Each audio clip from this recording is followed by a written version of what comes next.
The senator has been back in D.C. all week. There is some bombshell news that's just come out about Mike Flynn and the Russia investigation. But best of all, we're going to be taking your questions live on this special Ask Us Anything episode of Verdict. So send your questions in now. We're going to be taking them from Twitter using the hashtag Verdict.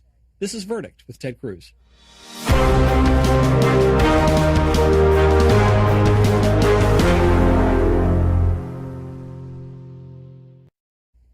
Welcome back to Verdict. How many times can I say Verdict in 1 minute? I guess we'll find out. I'm Michael Knowles. I'm joined as ever by the Senator. Senator, before we begin, I got to tell you, your hair today looks excellent. Have you done something new with it? Well, as it so happens, I got a haircut this morning. I got on a plane first thing this morning and flew to Dallas and went to Shelley Luther, who, as you know, she has a hair salon.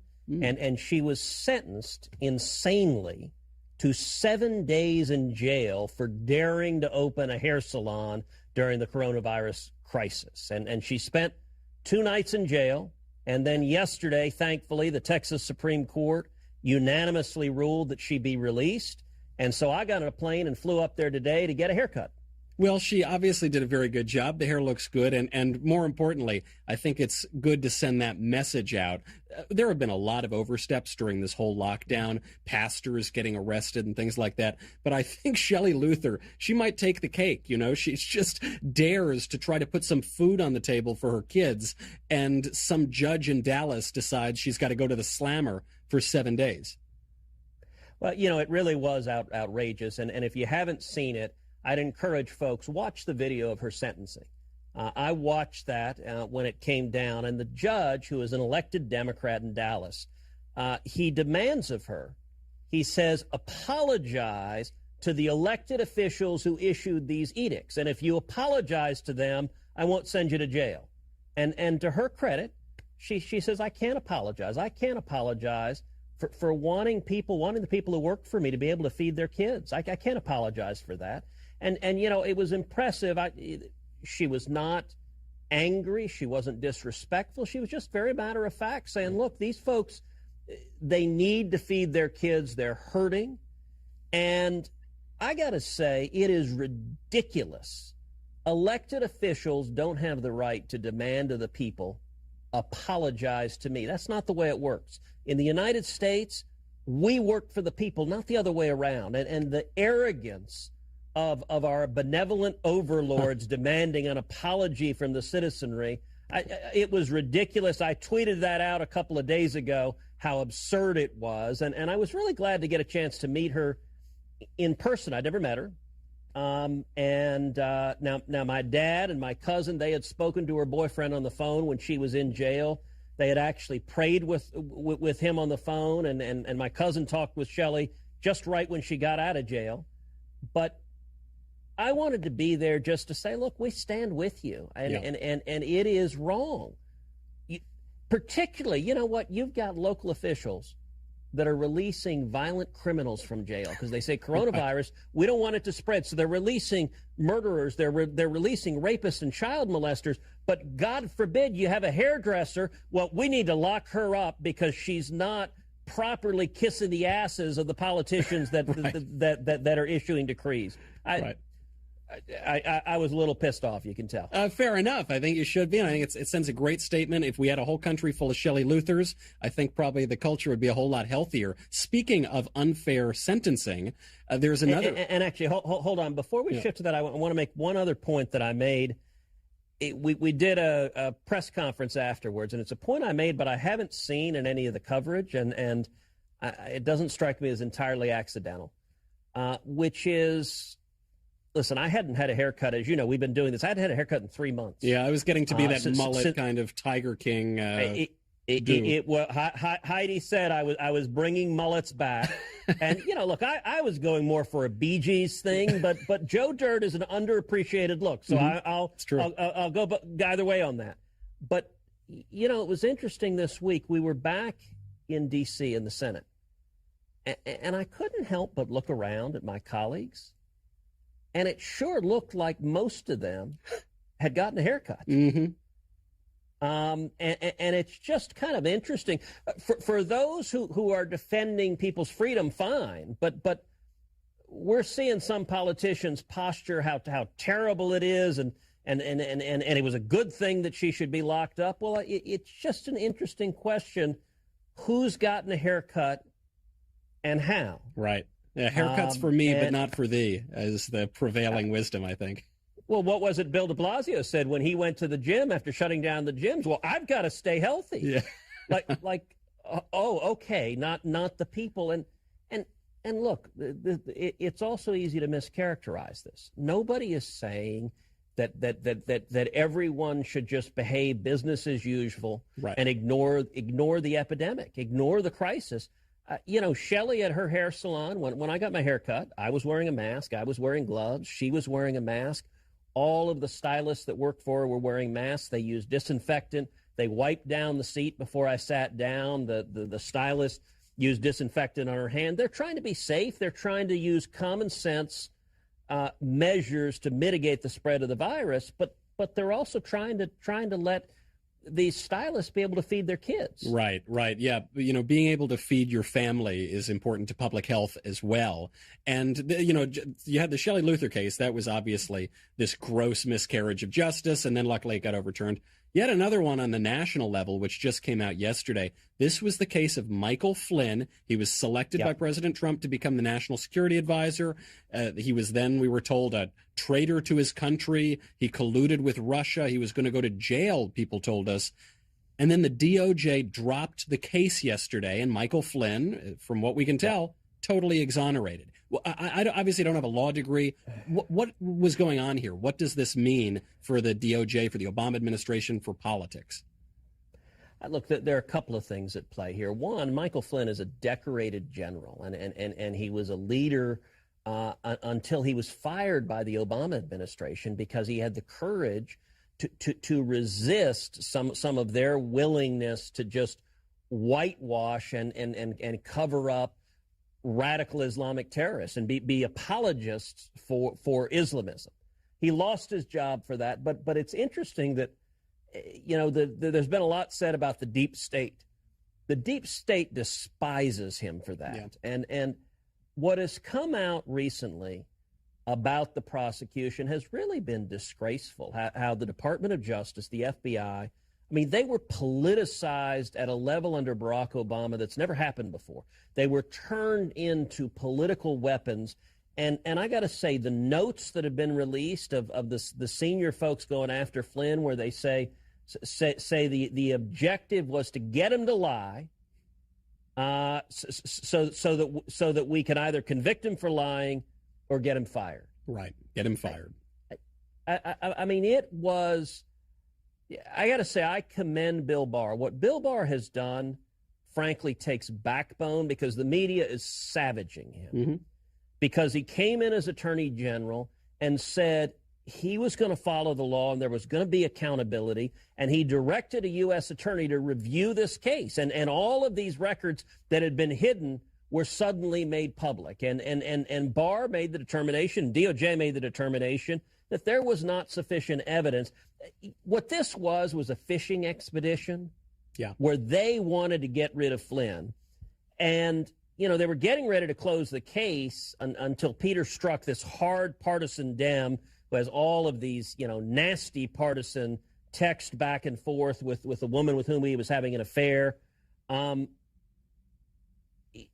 Peter Strzok said, keep the case open. And what's interesting about it, when they went to interview Michael Flynn, Comey's been bragging about how he convinced them, oh, no, you don't need a lawyer. You don't need a lawyer. You don't need to tell the White House counsel, no, we're just chatting, no big deal. Friendly talk. Yeah. Just hanging out. Yeah.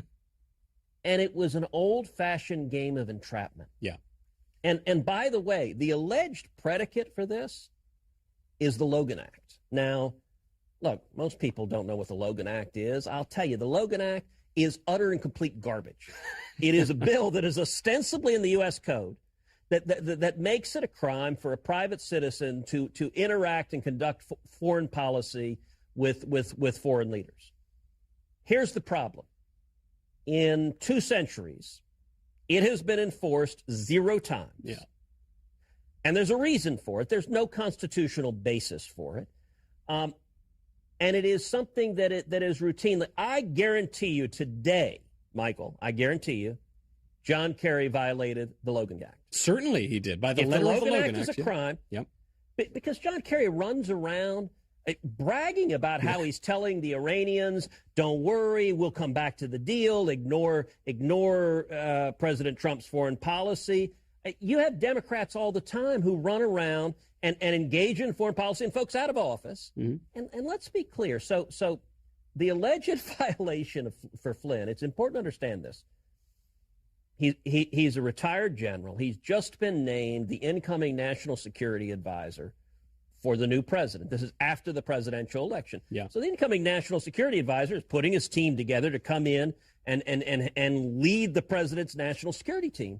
And what they were allegedly investigating him is that he talked to the Russian ambassador. I guarantee you every single national security advisor, going back to the staff of George Washington, was talking to our allies and our enemies. That's actually what you want leaders in government to do.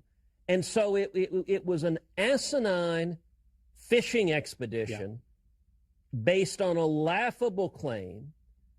And it was the entire game was, well, let's get him on tape, and then let's interview him and see if he says something that contradicts what he says on tape. And I got to say, look, prosecutors have played that game all the time. There's a reason entrapment is not allowed because you're just trying to set up what's called a perjury trap. Mm-hmm. And it was obvious that these partisans who were at the helm of DOJ and FBI, that was the game they were playing, and it wasn't law enforcement. And I think Bill Barr showed a lot of courage for saying, we're going to follow the law and not let this be just a partisan hammer. Right. The way you can tell in the notes that were released from the FBI, the way you can tell that this wasn't even just a regular, investigation or entrapment is that phrase, or get him fired. It wasn't just we're going to see if we catch him in a lie or we'll get him to admit. It was that or get him fired. They had a political interest in getting this appointee removed. So it's great that this is coming to light.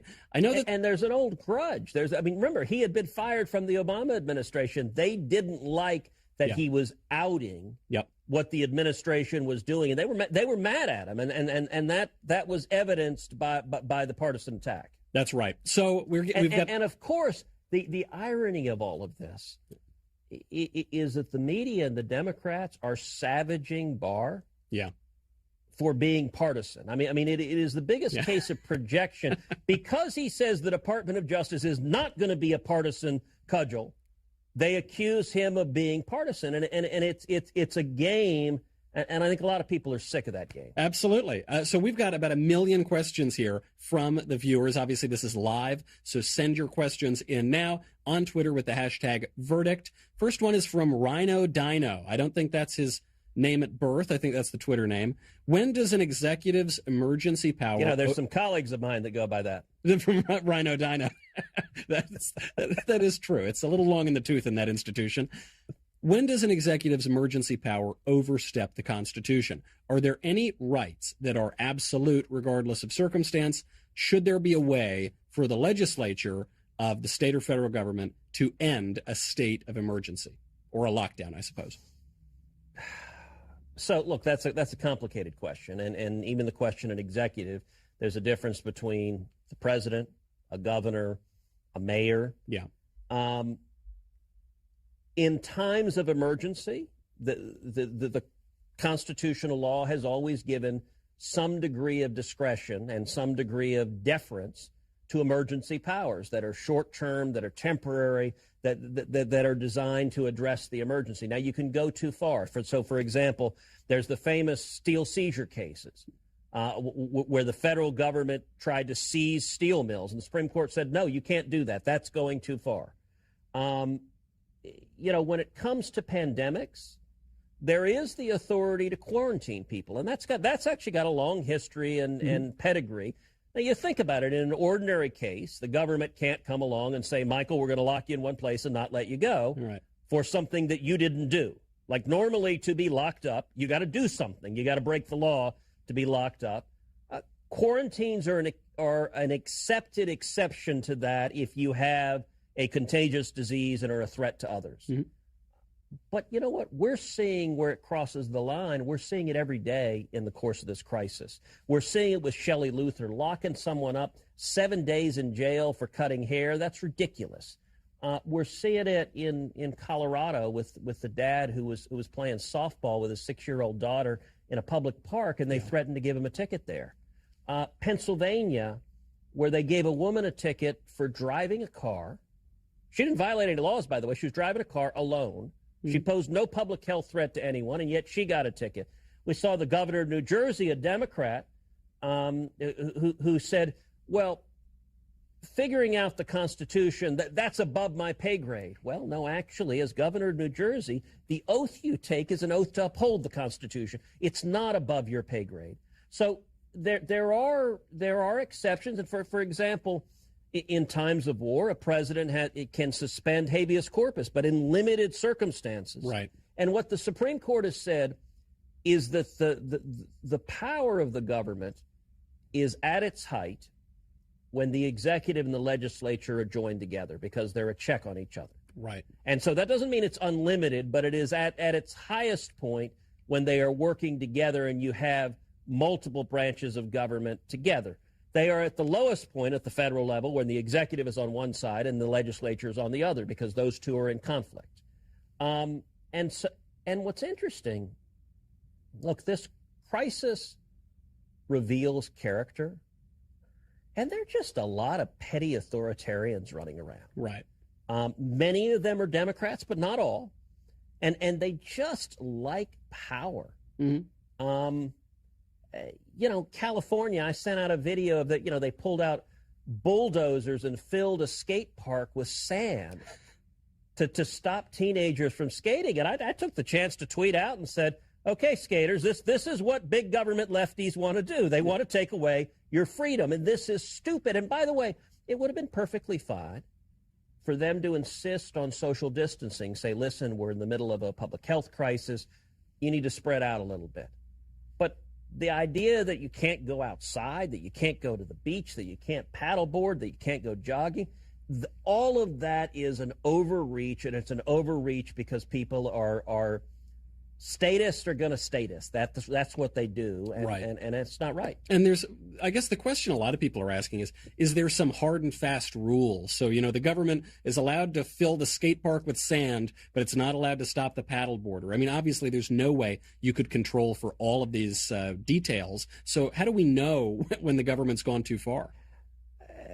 Listen, there is no magic rule on it. You've got the Bill of Rights. And so, for example, all right, let's take religious liberty. Yeah. Religious liberty is a hard question in this circumstance because, for example, churches. Heidi and I go to First Baptist Church in Houston. It's a big church. My pastor is a good friend. Our church hasn't met in person for 2 months. Yeah. It's really strange. I mean, we do church on Sunday mornings where I log on to my phone and put it on the TV and we watch it in our living room. Yeah.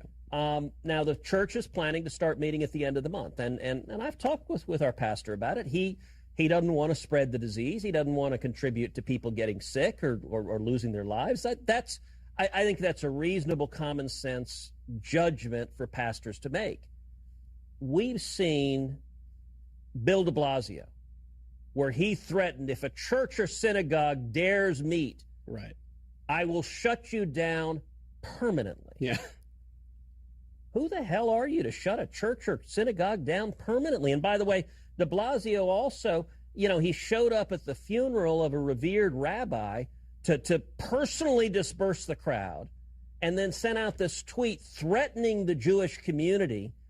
Why exactly is he singling out the Jewish community again? I mean, you start to reveal the willingness to persecute people because of faith. Yes, you can work to protect public safety, but when you start singling out faith and religious exercise or speech and punishing what you don't like, that's when you clearly cross the line. Right. Now, speaking of some maybe clearer steps we could be taking, this comes in from Aunt Betty. What actions are being taken right now to remove Chinese Communist Party sponsored programs in higher education and public schools? Confucius schools and Jiangsu. I don't even know what those are. I do know that the Chinese government has infiltrated some educational institutions. Are there steps to remove them? So there are. So Confucius Institutes have been established at universities all over the country, and they're typically funded by the Chinese government, and they serve as propaganda arms. They serve as efforts that they offer universities help on Chinese language instruction. Yeah. And China's approach is they use their vast economic resources a little bit like a drug dealer going to a junior high, where they say, hey, kid, let me give you a free sample. Yeah. So Chinese communists go to universities and say the same thing. Hey, we'll give you really cheap or even free Chinese language instruction. Isn't this great? And all you have to do is let us conduct espionage on your campus and let us push propaganda. So Tiananmen Square? Nope, never heard of it. There is no Tiananmen Square. So the question is there anything we can do? Yes.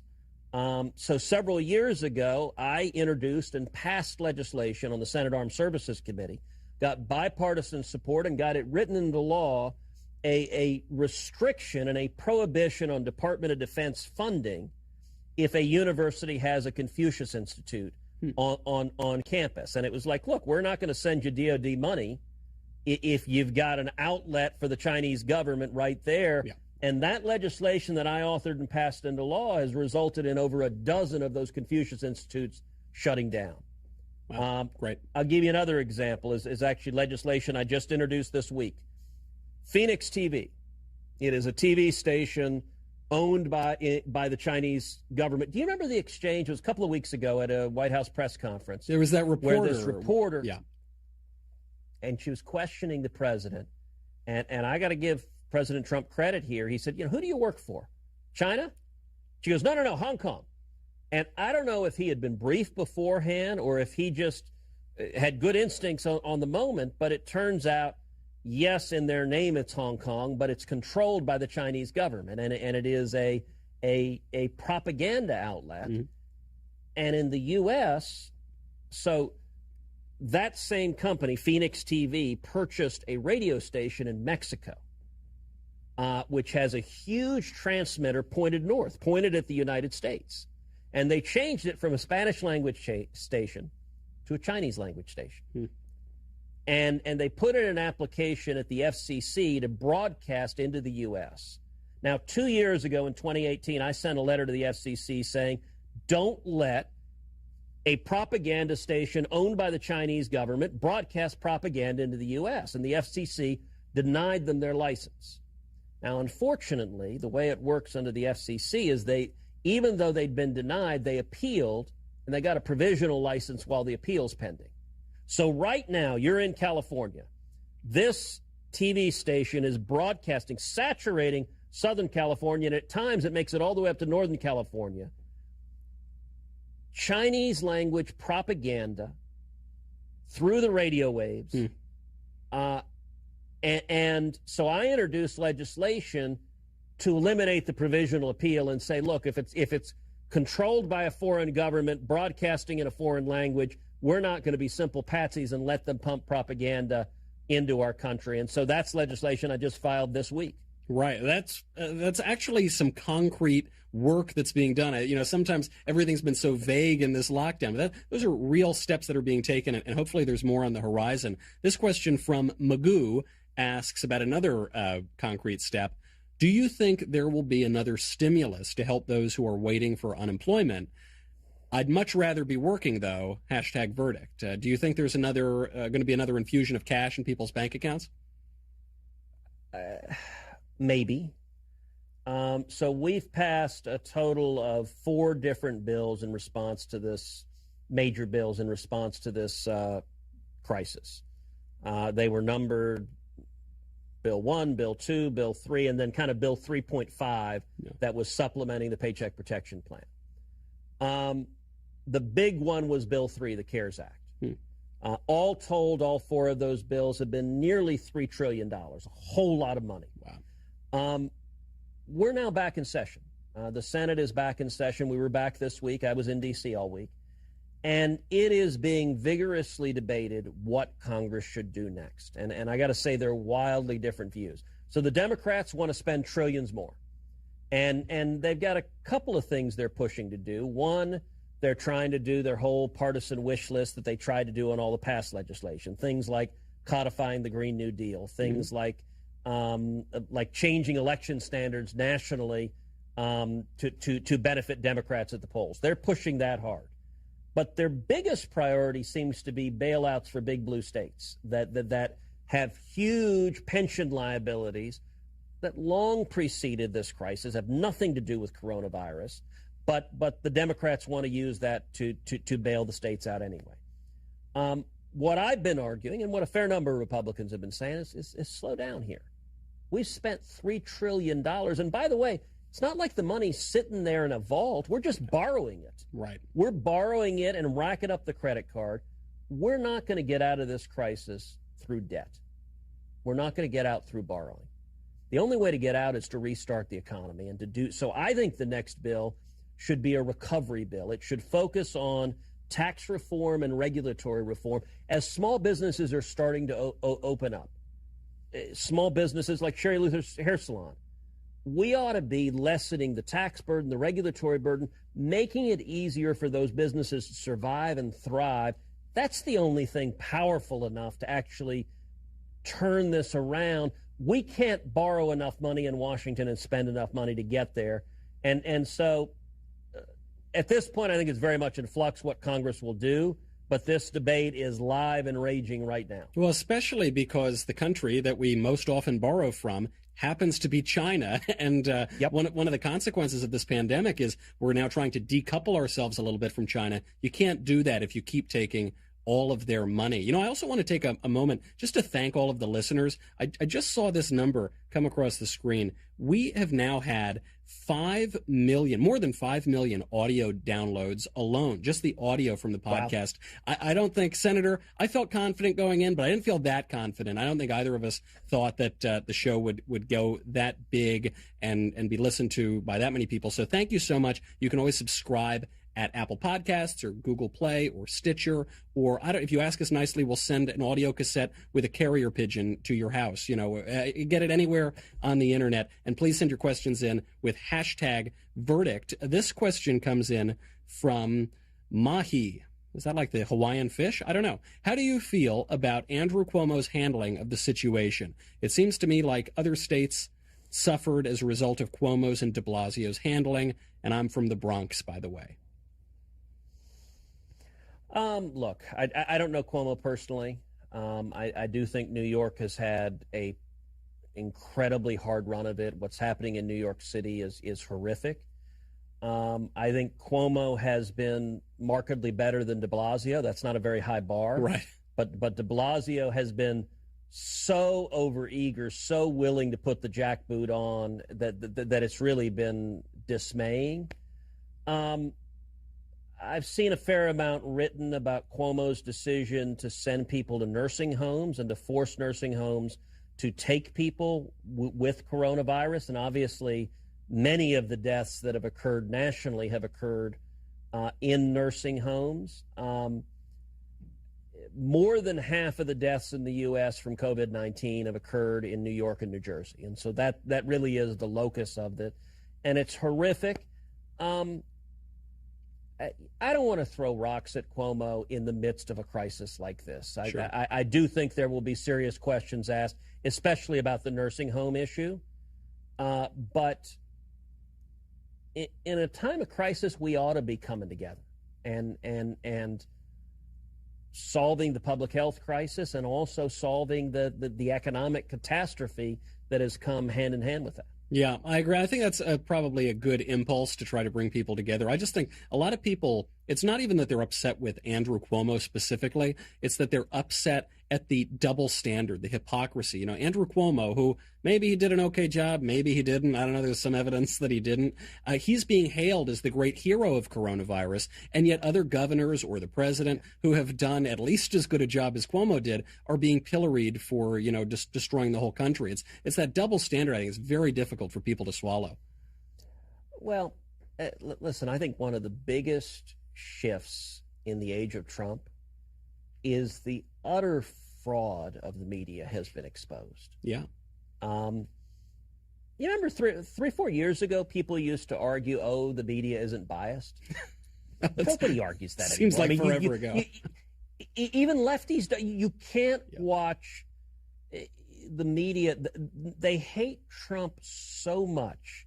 I mean, Trump derangement syndrome. I mean, they twitch and foam at the mouth. And anything he does, look, there are things that Trump does that I wish he didn't do. There are things he says I wish he didn't say. But when the media is just the only thing they can do is scream, orange man bad, it starts to get ludicrous. Yeah. And when the media is just a willing shill for Chinese communist propaganda. So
it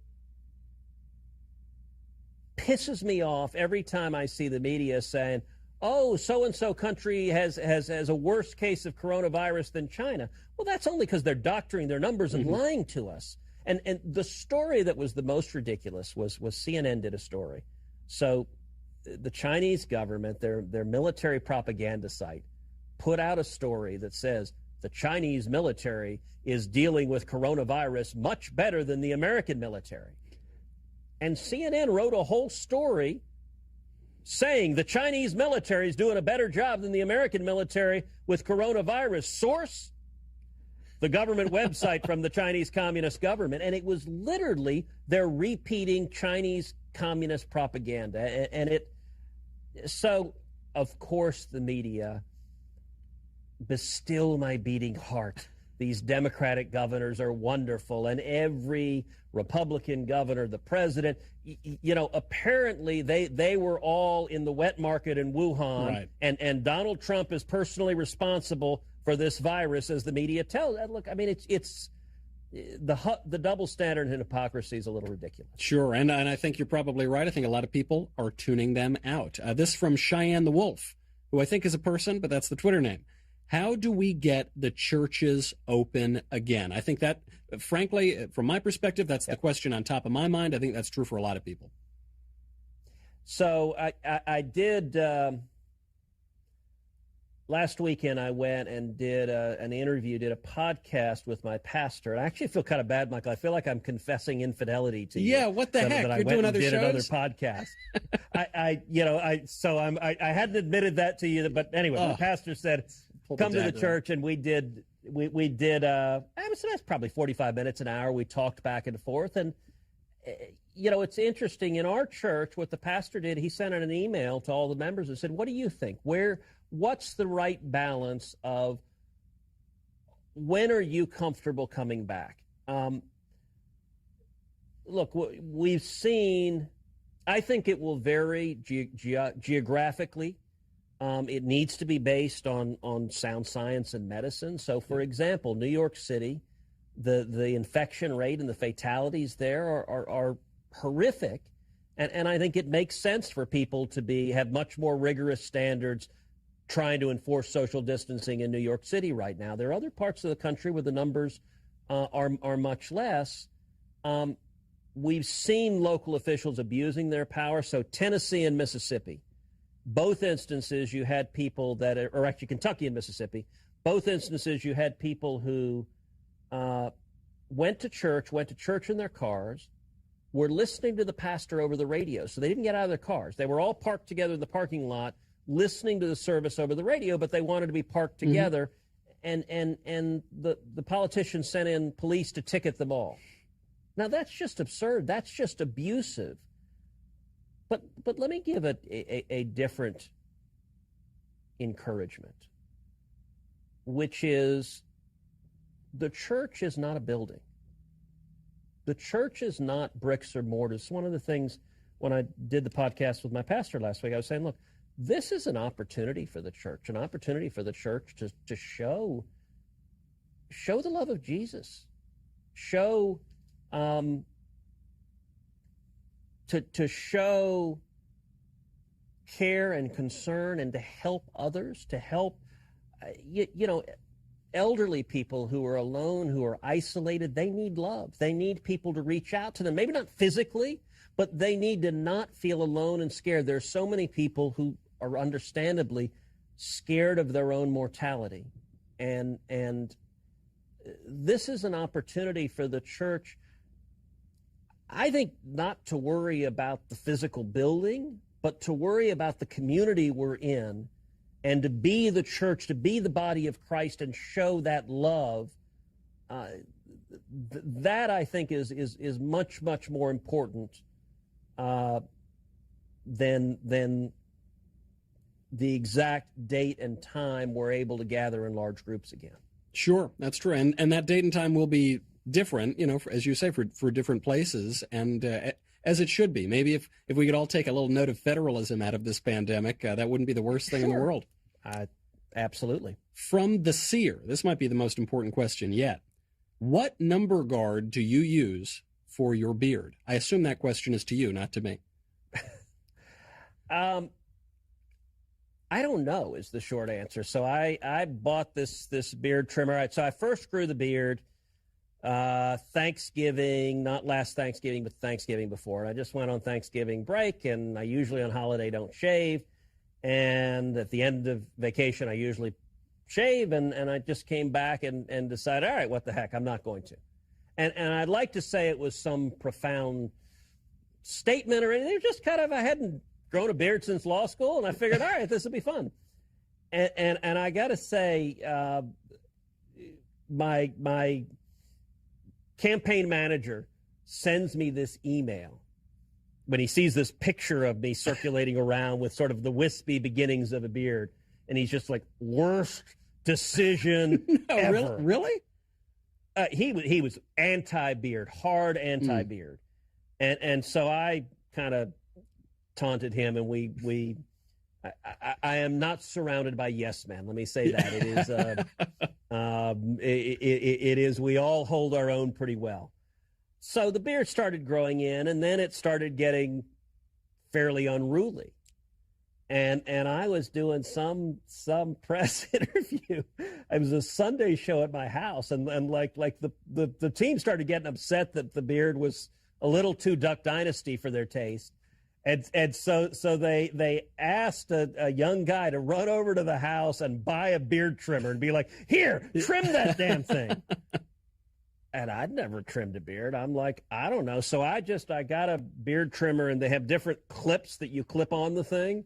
And so I just clipped on whatever the biggest one is. So whatever the longest clip is that fits on the beard trimmer, that's the one I used, and cut it down some. And, I'm imagining, Senator. So I don't know what number is the short answer. I'm imagining if you hadn't trimmed it by now, you'd look like one of those Russian Orthodox priests, and then some crook at the FBI might accuse you of colluding or something. I don't know. I mean, I think it's probably lucky that you were able to trim that beard. So have I ever told you, a good friend of mine who used to be on my Senate staff, he had, right about when I grew the beard, he had left, and was living in Jerusalem and was at yeshiva. Yeah. And he sent me an email. He said a friend of his was a rabbi who had seen a picture of the beard. He said the beard has a rabbinical and Talmudic look to it that will bring peace to the Middle East and put the fear of God in the enemies of Israel. And I cracked up. This is a real email. And so I actually literally cut and pasted it and I tweeted it out. And I'm like, okay, this may be a bit much. I'm not sure about. I'm glad you like the beard, but it did at least make me laugh. Wow, that's great. I would probably put that line in my Twitter bio. But that's very, very good feedback, nevertheless. From John James. With $30 trillion in debt, $200 trillion in obligations, and $100 trillion in state debts, how will we ever get our finances in order when the GOP, as well as the Democrats, keep kicking the can down the road? Look, it is a massive problem. It was a massive problem 3 months ago, and now it's even worse. We've spent $3 trillion in just a couple of months. And the problem is it's a bipartisan problem. In the Senate, in ordinary times, for any $1 trillion spending bill, you get all the Democrats and you get half to two-thirds of the Republicans. There may be 20 of us that try to hold the line and try to push back, but those votes are usually about 80-20.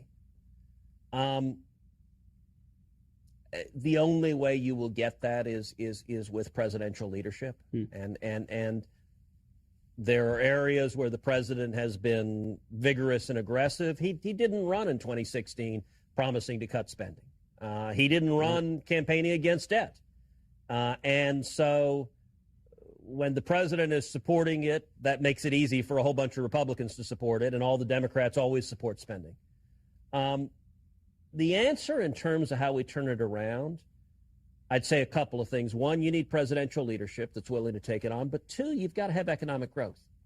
So if you look at the numbers, you look at all the variables that go into our federal budget, there is only one first-order variable, which is there's only one variable that has just a dramatic impact, and it is economic growth. If we're at anemic levels of growth, if we're at 1% and 2% growth, which is what we had for the Obama administration for 8 years, with anemic growth, you can't solve this problem. Right. With robust growth, 3%, 4%, 5% growth, the debt becomes much easier to solve. If you look at the last time the federal deficit went to zero, and we actually had a surplus, it was after 12 years of Reagan-Bush. It was after 12 years of cutting taxes, reducing regulations, and the economic growth was such that when it got to Bill Clinton inherited a $4 trillion surplus. That wasn't that long ago. And it was the incredible economic growth that came from tax reform and reg reform. A little bit of a Johnny One note. Growth, growth, growth. Right. And you get it from tax reform and reg reform. Now, we're in a situation economically this country hasn't seen since the Great Depression. It's frightening. This is 33 million Americans have lost their job in 2 months. We had strong growth until 3 months ago. Yeah. We've got to turn it around. I will say, as we start shifting the conversation into a growth conversation, look, when you're shoveling cash out the door by the trillions, that's kind of naturally the Democrats' playing field. Right. If you're a statist, if you're a socialist, shoveling cash, you love to do. If we start shifting into the recovery debate, which is where I think we should be, how do we bring growth back? How do we bring those jobs back? That then is a conservative or a libertarian's battlefield where the only way to do it is tax reform and reg reform. And so if we can get growth up, and for someone who says, well, gosh, it seems hopeless. I mean, things are so bad. Is it just, are we doomed? From World War II to the present, GDP growth has averaged about 3.3% a year. From 2008 to 2012 under Barack Obama, it averaged 0.9% a year, less than 1% over 4 years. The last 4-year period before that, where GDP growth averaged less than 1%, was 78 to 82. It was coming out of Jimmy Carter. Yep. And what happened then? And by the way, what produced it in both instances was high taxes, high regulations, strangling small businesses, and growth becomes anemic. Now, Reagan comes in 81, cuts taxes, simplifies the tax code, repeals job-killing regulations. We go from 4 years of GDP growth less than 1%. Do you know what GDP growth was in 1984? I don't remember. 7.2%. Man. Those are crazy numbers, and we did that. That's what fueled the incredible growth. By the way, JFK campaigned on 5% GDP growth, and then he cut taxes and repealed regulations, and we got 5% GDP growth. You want to turn the debt around, the only thing strong enough to do it is the incredible engine of the American free enterprise system, and it's growth has got to be our focus. Right, and we're not going to be able to get there if we're locked down for 2 years. So I think that's another reason to be eager to start to lift some of these lockdowns. From Joe. Joe wants to know, do you think central banks issuing digital cryptocurrency will lead to the government keeping us from buying and selling? It's a question I know absolutely nothing about. Yeah, I got to admit, I don't know much about that question either. Look, when it comes to the Fed, I am nervous about the Fed. I'm nervous about unchecked power. I've long been a co-sponsor of audit the Fed legislation. I think we need to audit the Fed. Right now, the Fed is doing a lot to provide liquidity to all sorts of players in the economy. I'm glad if that helps our economy make it through this, but I suspect there are going to be some ugly components there that will come out later. And so the cryptocurrency world, Bitcoin, I have to admit, I have some friends that have gotten into the Bitcoin world, and I'm quite libertarian, so I'm like, great, knock yourself out. I had a couple who were like, hey, you ought to put $1,000 into this. And I don't entirely understand it. Yeah. They've tried to explain it to me, and I'm like, okay, I'm not sure. And so I don't have that much money to invest to begin with, but I don't like to put what money I have in something that I don't fundamentally understand. Yeah. And it seems to be very volatile, and some people it's gone way up, and then usually things that can go way up really fast can go way down really fast. So I don't know. I will say when it comes to policymakers regulating things like cryptocurrency, I think most of the federal government doesn't know what it's doing yet, is not sure what the right answer is. I don't doubt there's some big government folks that want to take over everything with it. Is there a role for combating fraud and money laundering and sure, but I don't know is the short answer. Sure. Well, no, I'm basically with you, Senator, including on the investment front. I spoke to George Gilder, who I think he was the most cited writer by Ronald Reagan during his entire presidency. George Gilder, very, very insightful guy. And he wrote this whole book about how blockchain, the essence of Bitcoin and cryptocurrency, blockchain is the future of the internet. And I have no doubt that he's right. But I don't understand it either. It certainly doesn't appear to be happening right now. And so obviously the government is going to weigh in on this more as it develops. And in the meantime, I suppose we'll have to wait. There's a tendency, the famous story of the emperor's new clothes, where the emperor's riding naked down the street because some unscrupulous tailors convinced him they had invisible thread. And everyone was afraid to say, this guy's naked, he's not wearing anything. Like, groupthink can be really dangerous. And you look at, like, Holland's, the tulip bulbs, that like, there was an investment mania where everyone wanted tulip bulbs. As it so happens, I bought Heidi some purple tulips yesterday, and I don't know why I thought of the tulip bulbs, but they became incredibly valuable, like flower bulbs. Like, why would you be spending tons of money on flower bulbs? I don't get it, but it became, everyone was afraid to say the emperor has no clothes, and so everyone wanted tulip bulbs, and then they went way up, and then they collapsed. And I do think there are tendencies, people are scared to say they don't understand something, and that could be a very dangerous place to get involved. I'm still waiting for my Beanie Babies to shoot right back up through the roof. I'm going to be a wealthy man when that happens, probably just right around the corner. That and the tulips as well. This question from CB. I am a waitress. My governor's orders are a slap in the face to me. Mr. Cruz, what is the most effective way, in your opinion, to end these restrictions? I've heard people say call the DOJ. The Supreme Court refused to hear the Pennsylvania case. I'm not quite sure what that's referring to. For people who can't work at all, like a waitress simply cannot work during this.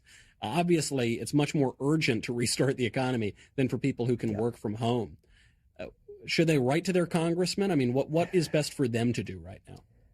So did CB say where she was? No, state? She didn't. Okay, look, I mean, it's harder because it's varying state by state, and some of it is depending on the facts and circumstances. If the infection is really bad and widespread, then the restrictions will probably be around for a while. I think there's also a pretty sharp difference here between Republicans and Democrats. So if you're in, she mentioned Pennsylvania. Look, if she's in Pennsylvania, they have a Democratic governor. Yeah. And you're seeing part of the messed up thing about where we are today is everything in life seems to be defined based on what you think about Donald Trump. Yeah.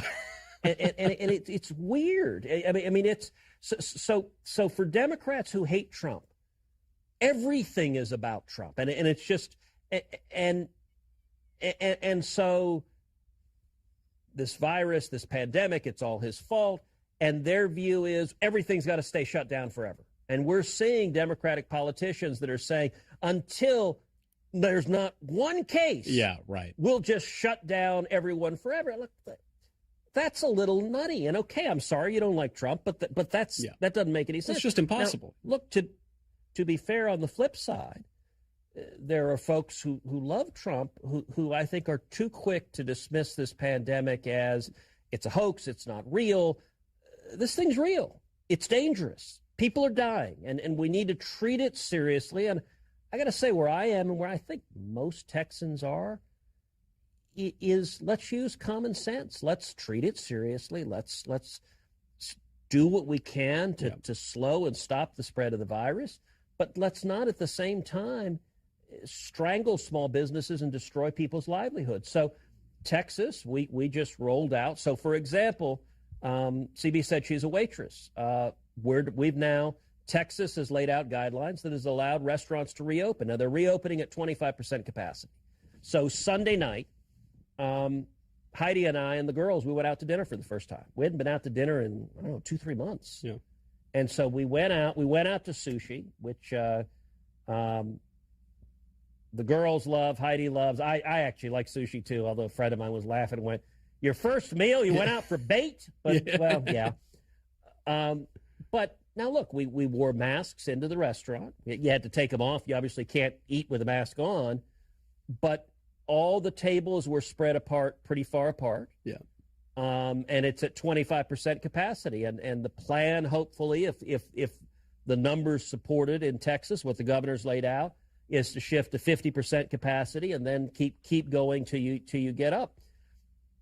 That varies state by state. I got to say, if CB is in a blue state with a Democratic governor who is focused on I hate Trump and want to stay shut down forever, my advice might be move somewhere. Yeah. Right. Where you don't have politicians who are as crazy. I've been thinking about that every day, Senator. From Quinton, do you think that China should just cancel the debt that we owe them since they've cost the U.S. trillions? That seems like a simple answer to the debt. Why can't we do that? Oh, look, if I had a magic wand, sure. Yeah. They're not going to. We need to deal with them seriously, but there's some folks saying, okay, let's seize Chinese assets. Okay? But look, when you're dealing with foreign policy, all right, we seize a bunch of Chinese assets. You know what they're going to do? They're going to seize a bunch of American assets. Like, that is a dangerous road to go down. So would I love it, if I'd also love it if my mortgage company forgave my debt. That'd be nice. So yes, but would I love it? Of course I would. Do I really have any ability to make it happen? No. When it comes to China, I think of it in phases. Number one, we need a real accounting. We need a real accounting of their responsibility. You and I have talked at length on this podcast. We were among the first to talk about how the preponderance of the evidence is this virus likely came from one of the two Chinese labs in Wuhan that was studying coronaviruses derived from bats. One of those labs was 300 yards from the wet market in Wuhan where this outbreak occurred. By the way, the nearest bats we know of that have comparable viruses are 1,000 miles away in caves in China. Right. Not only that, we know that the Chinese government demanded of these labs they destroy their samples. Now, when you destroy evidence, that raises an inference. And by the way, courts do this all the time. If you destroy evidence, you're in litigation, you go destroy evidence, that raises an inference that the evidence would have revealed something damning to you, something that shows your responsibility. The fact that they destroyed those samples does a lot. And let me say something also. So there are lots of people pretending to be learned saying, oh, the evidence is all circumstantial. Okay, that's actually true. Most people, Michael, who are not lawyers, don't know the difference between circumstantial and direct evidence. Direct evidence is, let's say, an eyewitness. If I see you point a gun at somebody and shoot them, and I testify, I saw Michael shoot so-and-so, that's direct evidence. Circumstantial evidence, let's say you've gone to the opera, and you're watching the opera, and suddenly you see a man, you hear a gunshot, you see a man leap from the balcony, holding a gun, saying, sic semper tyrannis, and run off. Now, that's all circumstantial evidence that you just saw John Wilkes Booth shoot Abraham Lincoln. But if you didn't see it, that is circumstantial. By the way, people get convicted on circumstantial evidence all the time. It is simply looking to the circumstances and drawing reasonable inferences. Mm-hmm. The evidence we have and it suggests the most rational assessment is this lab, one of these two labs or both, was studying this virus, and presumably it escaped accidentally. And the media fact checkers that try to refute this, what they keep saying is, there's no evidence this was a bioweapon released deliberately. Well, duh. Yeah, that's not what we're saying. Even as bad as the Chinese are, okay, maybe, look, anything's possible, but I agree that there is not evidence that they released a bioweapon to kill their own people. But we do know that they were studying bat coronaviruses in these labs right there where the outbreak occurred. Let's start with a real accounting. Mm-hmm. Was the novel coronavirus in those labs? What were the safety protocols? We know also the State Department had two internal wires before this crisis raising concerns about the shoddy security protocols and actually warning that the security was so shoddy it could lead to a global pandemic of coronavirus. That sounds kind of relevant. Yeah. We also know for a fact that the Chinese government covered it up, that they suppressed it, that they hid it. And so I think we should start with a serious accounting driven by us, driven by third parties, driven by other countries to ascertain. It's clear China is directly responsible. We need to get the facts. The harder question will be then, therefore what? Mm-hmm. Yes, they should pay. How they should pay, to be honest, we're going to be battling with them. I don't think they're going to pull out a checkbook willingly anytime soon. Yeah. So we're going to have to figure that out back and forth. And one of the things that will make us more able to be vigorous in solving that is decoupling from China. So much of our supply chain right now is dependent on China. So many of our life-saving medicines are manufactured in China. I am fighting hard to bring that manufacturing back to the U.S. so that they don't have the ability to do what they threatened to do during this crisis, which is cut off life-saving medicines and kill Americans. As long as we're intertwined with them, the ability to lean in is constrained and dangerous. But let's start with a full accounting, and at the same time, let's be decoupling. That's such an important point. It seems like common sense. There's no such thing as a free lunch, right? So I've lost audio. You've lost me.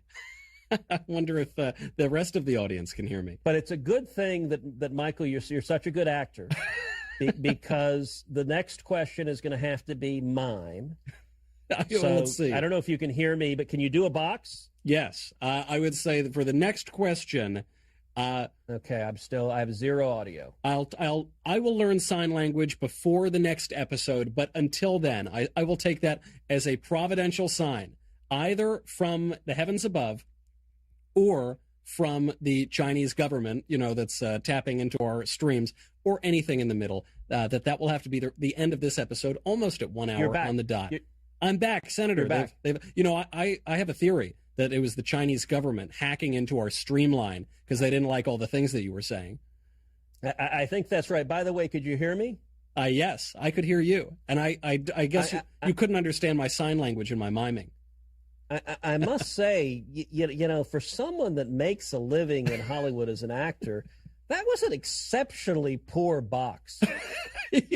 I'm just... Listen, Senator, you say you don't surround yourself with yes men. Clearly, I don't surround myself with yes men either. I take your constructive criticism. Though, what's amazing is that audio cut out almost exactly at 1 hour. So I think we've exhausted not even 1/10 of the questions, but we'll have to save the rest for the next episode. In the meantime, Senator, I look forward to hopefully seeing you in person one of these days, sometime soon. We'll have to wait and see as we reopen. I'm Michael Knowles. This is Verdict with Ted Cruz.